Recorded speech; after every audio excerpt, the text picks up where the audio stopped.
Welcome to Coruzant Technologies, home of the Digital Executive Podcast.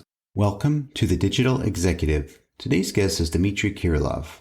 Dimitre Kirilov brings a focus on technology to his role as president and CEO of Montway Auto Transport. After joining the company in 2010, he quickly demonstrated innovation in growing the retail market and business-to-business portfolio. Dimitre got his professional start in logistics, working for a trucking company, while simultaneously becoming a real estate agent broker, maintaining his license until 2014.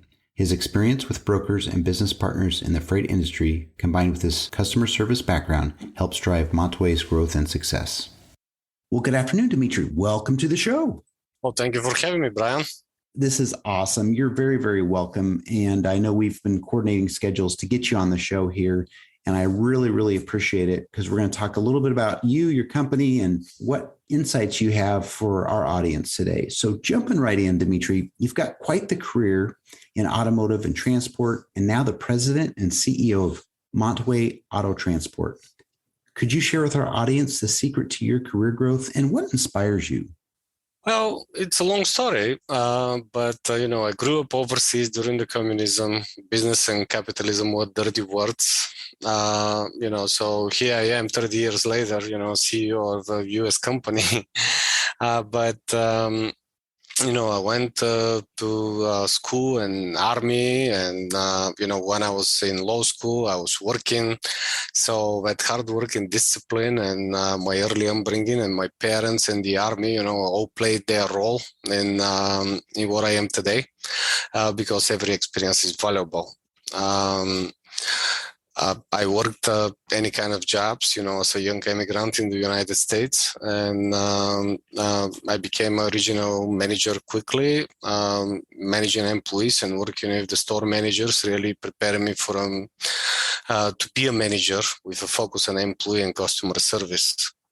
Started in a freight carrier company some 15 years ago, and later moved to real estate. Again, both preparing me for my current role by learning about logistics and how to service customers the right way. I'm always looking at things as a puzzle that needs solving, and this is only trains you to think outside the box, but also makes you work fun. And that's what inspires me, solving those problems and making sure that our customers serve the right way. Thank you for sharing. And I love that story. A lot of hard work. You learned also some discipline. So thank you for your service. I was also in the United States military. And so it does teach you a lot. So I appreciate your story and how you've worked out, starting in the trenches to where you are today. I think that's really inspiring for many people.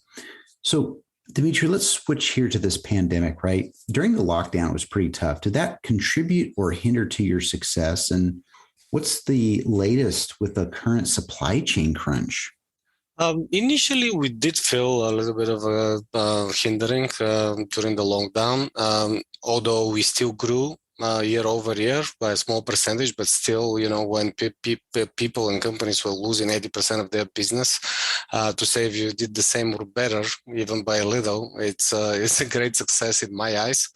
But our business is very diversified. We made sure that we build a diversified and recession-resistant business.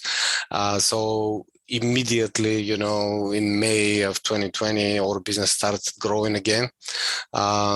And we ended up the year with 25% growth in revenue, and the P&L did even better because we became even more efficient.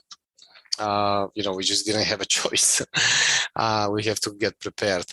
With e-commerce in car sales increasing significantly because of the pandemic and supply being low, our business actually sees tremendous tailwinds. And we are pacing about 60% year-over-year growth this year, which in reality means that we doubled the size of the company in 2 years. We expect this to continue as more people buy online and across states, as well as dealers buying and selling across the country instead of mostly locally as they used to because of the lower supply, and selling more to people across the country where because they're looking everywhere to get that car that they need.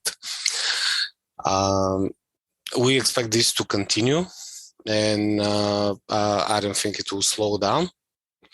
So great horizons for us in the future, as long as we continue to serve our customers the right way. The supply chain issues were here already. It was hanging by a thread. Pandemic only accelerated the inevitable breakdown that we see today. It really will take decisive action from the government and all parties involved to fix the issues, as globalization and e-commerce are here to stay, and not just stay but grow. Let's hope that the infrastructure bill really helps, and it's not a health-baked measure, and everybody does their part. So because we need to move fast, as delays will continue and transport rates will continue to go up, and we're all paying for it. So you're waiting longer, but you have to pay more. How does that make sense, right? There's a lot of technology and a lot of improvements are needed to fix those issues. Thank you for sharing. And that it really is an interesting journey. The last couple of years, you've really lived the pandemic, from the, I would say, ground zero as far as e-commerce and transportation and delivery. So thank you for sharing that. And I certainly definitely see, as you mentioned, some challenges ahead of us. So Dimitre, you're obviously leveraging some new and emerging technologies probably within your business, right? Is there anything you might be able to share with us today? Yes, sure. We've always been proud to be tech-enabled and technology-enabled brokerage. We all know that technology is the future, and it's a big part of the supply chain issues we talked about because of the lack of it or the insufficient use of it. Our mission as a company is to digitalize the auto shipping process by creating platforms and digital marketplace that will speed up the process, lower the overall cost for shippers, while at the same time it helps the carriers to streamline their business and offers them a fair pay so they can stay in business for the long run. I don't know if you remember or if you know, but about 3 years ago when the freight industry was in rubbles, many carriers had to close door because they couldn't find the work, and they weren't profitable enough to stay in business. So we need to make sure that this doesn't happen, because part of the supply chain issues are exactly that. We don't have enough carriers. The stack we have and continue to improve has a machine learning predictive freight engine, carrier and shipper transportation management systems tied with electronic proof of delivery, and a marketplace to automate and digitalize the shipping process for both sides and lower the overall cost, so making everybody more efficient, more profitable, while at the same time the end cost for the consumers gets lower. Thank you for sharing. And you're right about leveraging that technology. Especially the machine learning will help us assist our processes and make better decisions, cheaper, better, faster, smarter. So thank you again for sharing the technology utilization within your business. And so, Dimitre, last question: is there something you may be able to share from your career experience that would help some of those listening today to grow their career in either transportation or entrepreneurship? Well, you'll never get it right 100% of the time, but if you get scared because of it and you do not persevere because you're afraid, this will not make for a great future. Just dust yourself up and try again, but smarter. Use analytics to help you make decisions. Gut feelings will only take you so far.